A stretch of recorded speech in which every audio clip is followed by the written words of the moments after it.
Good morning students. कल हम पढ़ रहे थे microbes in house hold products के बारे में। आज हम पढ़ेंगे माइक्रोव्स इन इंडस्ट्रियल प्रोडक्ट्स के बारे में। इंडस्ट्रियल प्रोडक्ट यानी कि जिनको इंडस्ट्रियल लेवल पर बनाया जाता है माइक्रोव्स की मदद से, और वो हमारे लिए फायदेमंद होते हैं।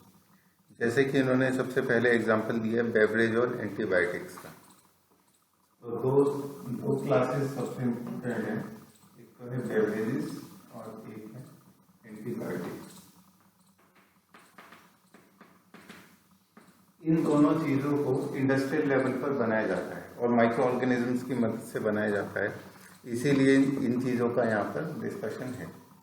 ठीक है, अब इनको जिस बड़े बड़े कंटेनर्स में या फिर बड़े बड़े डिवाइसेस में बनाया जाता है उनको कहते हैं फर्मेंटर्स।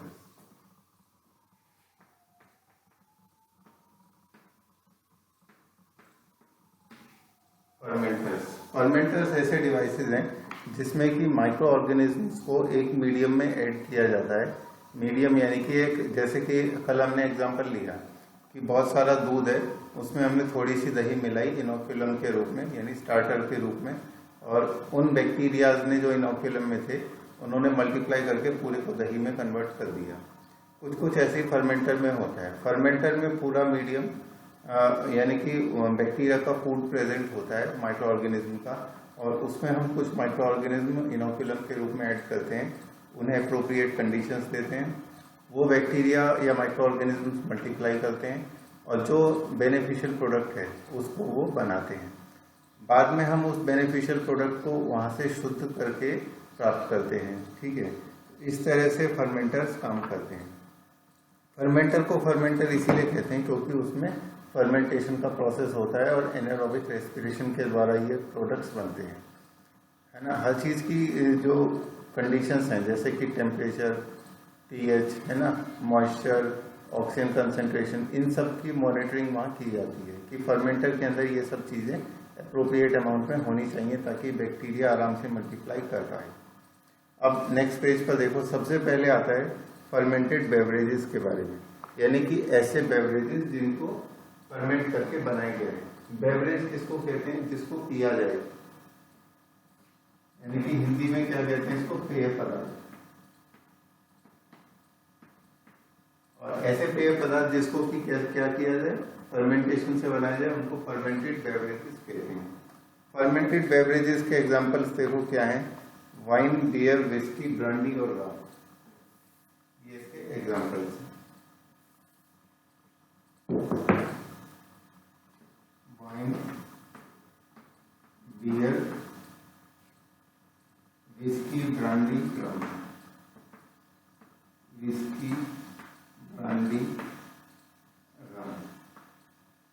लास्ट ईयर तुम लोगों ने जब पढ़ा होगा फर्मेंटेशन प्रोसेस के बारे में, एनारोबिक रेस्पिरेशन जब पढ़ रहे थे तब, तो उसमें ये पढ़ा होगा कि इसमें एक कार्बोहाइड्रेट का सोर्स चाहिए होता है माइक्रो ऑर्गेनिजम्स को मल्टीप्लाई करने के लिए, एनर्जी नीड उससे वो लेता है।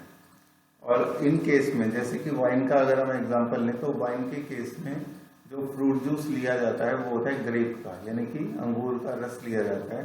अंगूर के रस में मौजूद जो कार्बोहाइड्रेट्स हैं उसको माइक्रो ऑर्गेनिजम्स एनारोबिकली डाइजेस्ट करते हैं और तब जाके जो उसमें बेवरेज बनता है उसको हम कहते हैं वाइन।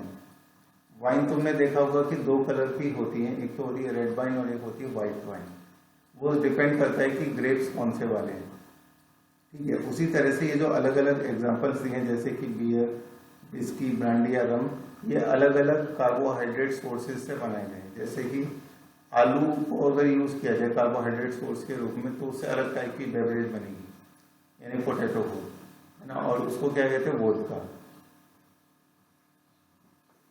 वोडका भी एक टाइप की एल्कोहलिक ड्रिंक है। और तुमने पढ़ा होगा लास्ट ईयर की फर्मेंटेशन दो टाइप के होते हैं, उसमें से जो एक था उसका नाम एल्कोहलिक फर्मेंटेशन था। तो यहाँ एल्कोहलिक फर्मेंटेशन की बात हो रही है जिसमें फर्मेंटेशन प्रोसेस के बाद इथेनॉल यानी कि C2H5OH बनता है। तो इन सभी में C2H5OH बनता है, लेकिन बस फर्क किसका होता है? फ्लेवर का। और फ्लेवर और जो स्मेल है वो किस बात पर डिपेंड करती है? वो कार्बोहाइड्रेट के सोर्स पर डिपेंड करती है। तो ये थे इसके एग्जांपल्स। अब देखो कौन सा यीस्ट यूज किया जाता है? For this purpose, same yeast Saccharomyces cerevisiae is used for bread making and commonly called brewer's yeast. तो ये जो Saccharomyces, इसकी स्पेलिंग याद करने का भी एक तरीका है, Saccharomyces cerevisiae। ठीक है, इस तरह टुकड़ों में अगर बोल लेंगे तो टुकड़ों में उसकी स्पेलिंग याद नहीं हो जाएगी। इसको कल हमने पढ़ा था कि इसको कहते हैं बेकर्स ईस्ट, लेकिन ये असल में ब्रूअर्स ईस्ट भी है। यानी कि जो ब्रूअरीज होती हैं, ब्रूअरीज यानी कि जहां पर अल्कोहलिक बेवरेजेस बनाई जाती हैं, उन इंडस्ट्रीज को ब्रूअरीज कहते हैं। ब्रूअरीज, तो जैसे जहां पर बेकिंग होती है उसको बेकरी कहते हैं, ऐसे जहां पर ब्रूइंग होती है उसको ब्रूअरी कहते हैं। अब ये ब्रूइंग इंडस्ट्रीज में यूज होती है ये वाली ईस्ट, इसीलिए इसको ब्रूअर्स ईस्ट भी कहते हैं।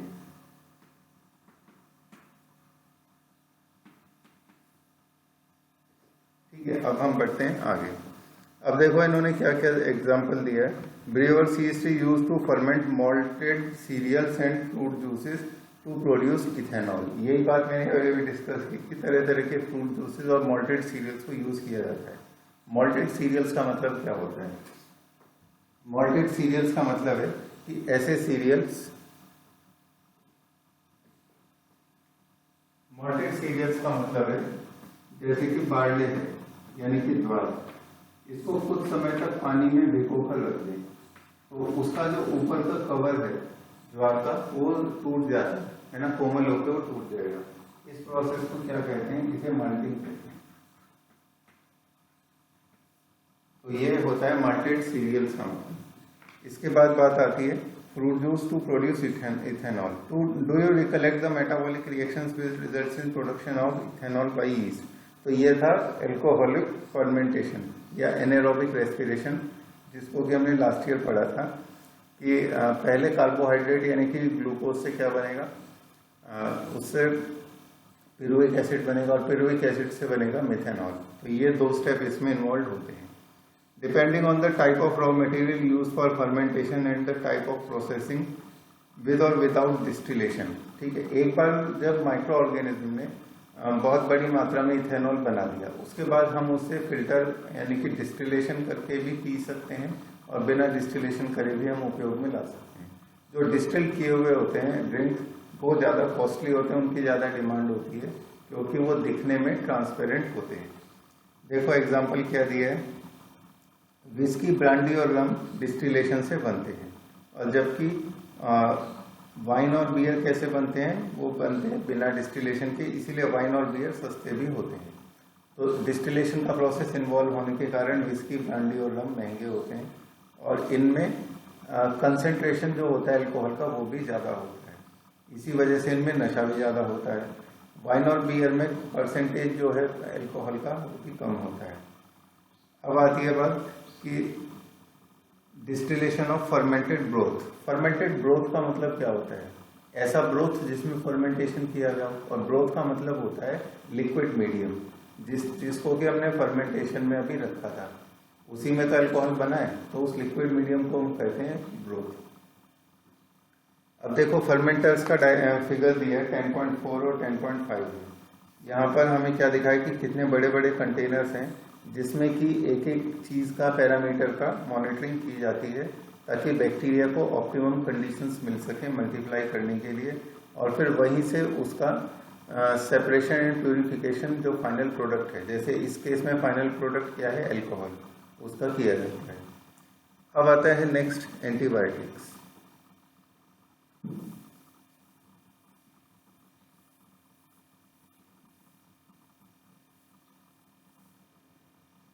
एक चीज बताना भूल गया मैं, ये जो बियर होती है, बियर को बनाने के लिए जो मॉल्टेड सीरियल्स होते हैं यानी कि बार्ले, उसमें कुछ फ्लावर्स ऐड किए जाते हैं, उन फ्लावर्स को कहते हैं हॉप्स।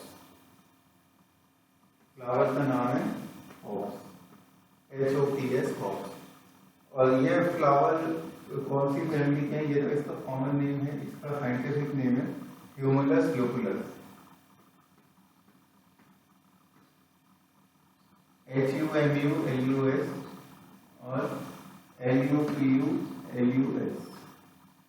ठीक है, ये इसकी स्पेलिंग है।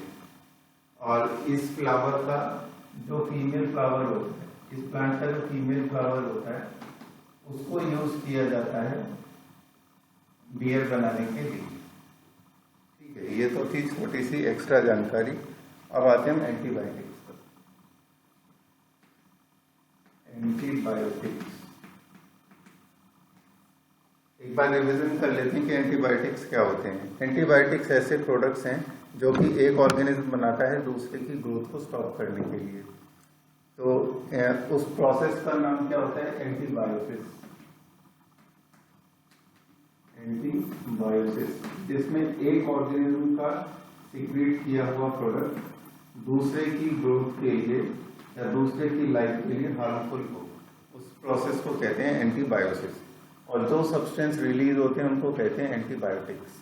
ठीक है, अब एंटीबायोटिक्स के बारे में इन्होंने क्या क्या दिया है कि सबसे पहले डिस्कवर किया था अलेक्जेंडर फ्लेमिंग।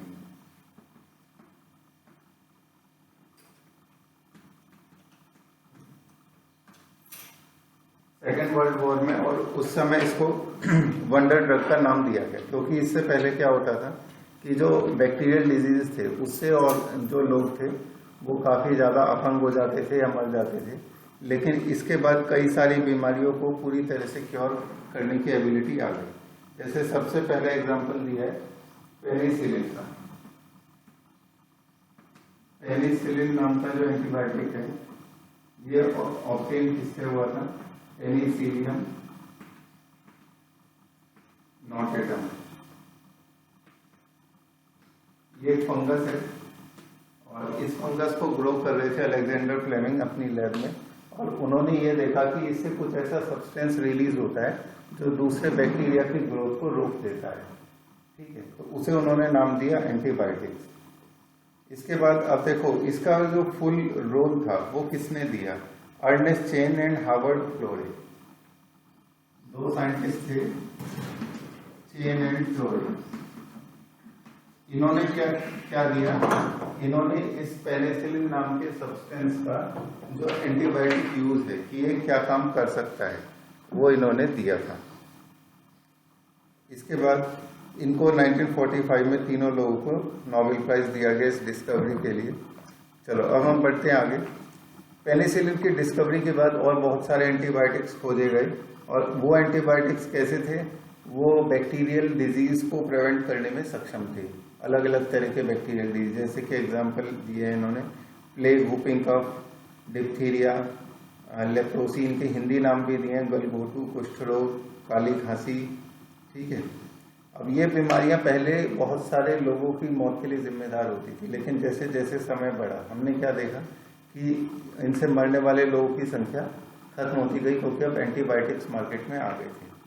इन्होंने क्वेश्चन पूछा है can you name some other antibiotics and find out their sources.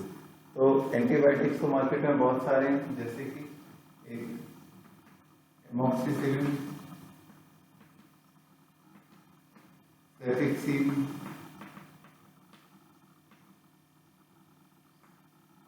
एंटीसिलिन, streptomycin, tetracycline,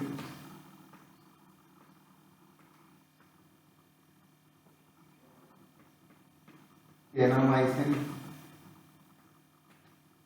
ठीक है, ये मैंने कुछ एग्जांपल्स लिखे हैं, बाकी एग्जांपल्स तुम लोग भी फाइंड आउट कर सकते हो। जो हम कॉमनली यूज करते हैं तरह तरह के ट्रीटमेंट के लिए, डॉक्टर्स के प्रिस्क्रिप्शन पे हम लेते हैं। इसके बाद हम बढ़ते हैं आगे, chemicals, enzymes and other bioactive molecules. ये वाला टॉपिक इस चैप्टर का सबसे एक्सट्रीमली इम्पोर्टेंट टॉपिक है, क्योंकि ये जो इतना सा पैराग्राफ है, इस पैराग्राफ में से ऑलमोस्ट हर बार क्वेश्चन आता है। इस चैप्टर में से क्वेश्चन अगर आता है तो इस पैराग्राफ में से जरूर आता है, तो इसको ध्यान से देखना मैं क्या बताता हूँ।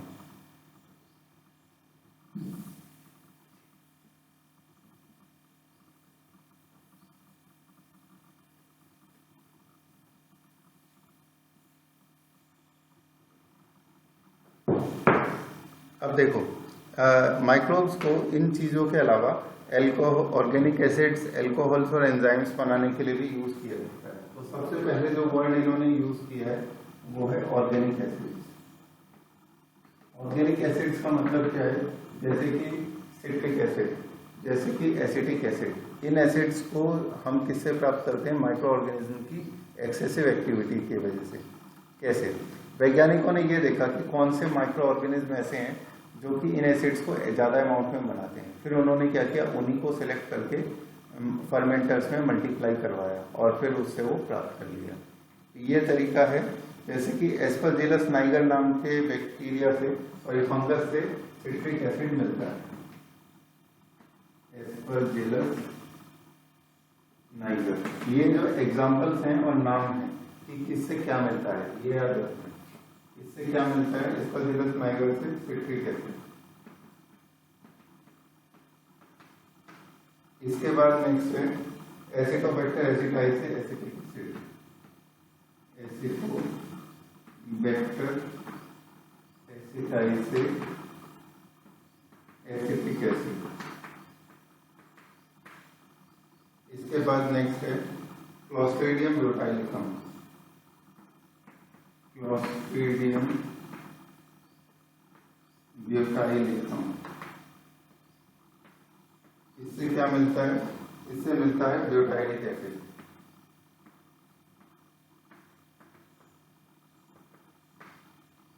इसके बाद नेक्स्ट है लैक्टोबैसिलस से मिलता है लैक्टिक एसिड।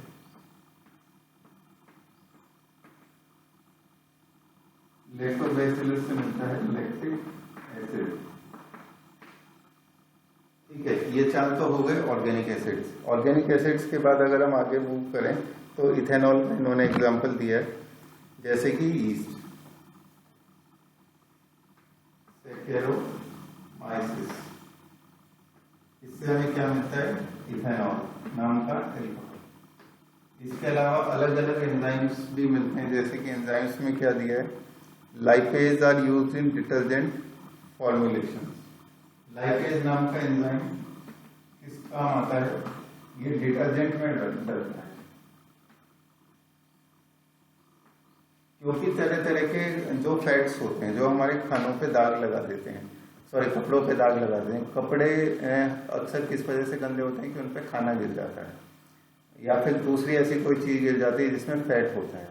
और फैट को डाइजेस्ट कौन कर सकता है? लाइपेज। लाइपेज को अगर हम ऐड कर देंगे इसमें डिटर्जेंट्स में, तो स्टेन्स यानी कि जो उनके दाग होंगे वो आसानी से हट जाएंगे। इसके बाद एक और एक एग्जाम्पल दिया है, you must have notice that bottled fruit juice brought from the market are clearer as compare to those made at home. ठीक है, ये वाला क्वेश्चन अक्सर मार्केट में आता है कि ऐसा क्यों होता है कि मार्केट से लिया हुआ जो जूस होता है और जो बोतल में बंद वाला जूस होता है, उन दोनों में डिफरेंस क्यों है कि एक ट्रांसपेरेंट है और एक ट्रांसल्यूसेंट है? उसका रीजन ये है कि बोतल वाला जो जूस होता है जो पैक होके आ रहा है उसके अंदर ऐड किया जाता है पेक्टिनेज। पेक्टिनेज की वजह से ये जो इसके अंदर जूस है वो क्या हो जाता है? ट्रांसपेरेंट। ट्रांसपेरेंट का मतलब उसकी जो विजिबिलिटी है वो ज्यादा हो जाती है। कौन से एंजाइम? पेक्टिनेज और प्रोटीएज। Pectinase plus protease. जबकि मार्केट में मिलने वाला जो ओपन जूस है जिसको हम वहीं के वहीं निकलवा के पीते हैं, उसमें वो इतना क्लियर नहीं होता क्योंकि उसमें वो एंजाइम्स ऐड नहीं किए जाते। इसके बाद आगे है स्ट्रेप्टोकाइनेज। अब आता है नेक्स्ट एग्जांपल।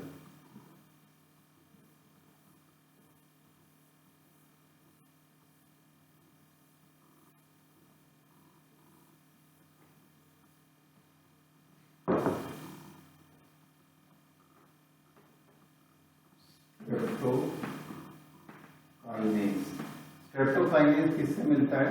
स्ट्रेप्टोकोकस से। यानी कि ये वाला बैक्टीरिया को अगर हम ग्रो करेंगे फर्मेंटर में तो हमें क्या मिलेगा? हमें स्ट्रेप्टोकाइनेज नाम का एंजाइम मिलेगा। इसका फंक्शन क्या होता है? It is used as clot buster. ये काम करता है क्लॉट बस्टर की तरह। क्लॉट बस्टर का मतलब, क्लॉट का मतलब खून का थक्का। अगर बॉडी में कहीं पर बॉडी के अंदर खून का थक्का जम गया तो हमें अगर उसे डिसॉल्व करना है तो हम स्ट्रेप्टोकाइनेज का इंजेक्शन दे देंगे और वो क्लॉट डिसॉल्व हो जाएगा। ऐसा खास तौर से कब होता है? जब किसी व्यक्ति के अंदर हमें ब्लॉकेज देखने में मिलती है, ब्लड वेसल्स में ब्लॉकेज देखने को मिलती है। जैसे यहाँ लिखा है patients who have undergone myocardial infarction leading to heart attack. तो क्योंकि अगर क्लॉट को रिमूव नहीं किया जाएगा तो क्या होगा, उनको हार्ट अटैक का समस्या आ सकती है। जैसे तुमने कुछ लोगों का सुना होगा कि उनके ब्रेन में क्लॉट हो गया था, इसीलिए उनको सेरेब्रल हेमोरेज हो गया और उनकी मौत हो गई। तो क्लॉट को समय पे डिसॉल्व करना बहुत इंपॉर्टेंट है दवाइयों के माध्यम से, एक बार अगर डिटेक्ट हो जाए तो, नहीं तो उस व्यक्ति की जान भी जा सकती है क्योंकि ब्लड के फ्लो में वो ऑब्स्ट्रक्शन होता है। इसके बाद नेक्स्ट बायोएक्टिव मॉलिक्यूल का एग्जांपल दिया है cyclosporin A. Cyclosporin A, cyclosporin A क्या होता है? Used as an immunosuppressive agent, और कौन से फंगस से? Trichoderma polysporum. ये इम्यूनोसप्रेसेंट, इम्यूनोसप्रेसेंट यानी कि इम्यून सिस्टम को सप्रेस करता है, उसे दबाता है। और इसकी जरूरत कब होगी? जैसे अब किसी व्यक्ति की बॉडी में ट्रांसप्लांट किया गया होगा, कोई ऑर्गन या कोई टिश्यू नया लगाया गया है, तो इम्यून सिस्टम को सप्रेस कर देते हैं ताकि बॉडी एक्सेप्ट कर ले, है ना, इम्यून सिस्टम ज्यादा एक्टिव ना रहे। और ये मिलता किससे है? Trichoderma polysporum. ट्राइकोडर्मा पॉलीस्पोरम ये फंगस का नाम है। तो हमें हर इन सारे एग्जांपल्स में क्या नाम या क्या याद रखना है कि क्या चीज किससे मिलती है और उसका फंक्शन क्या होता है। इसके बाद अगला एग्जांपल दिया है स्टेटिन्स।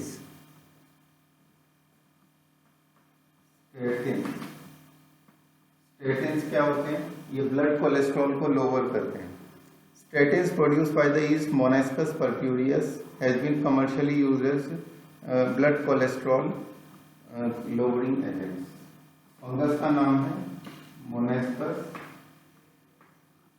परक्यूरियस,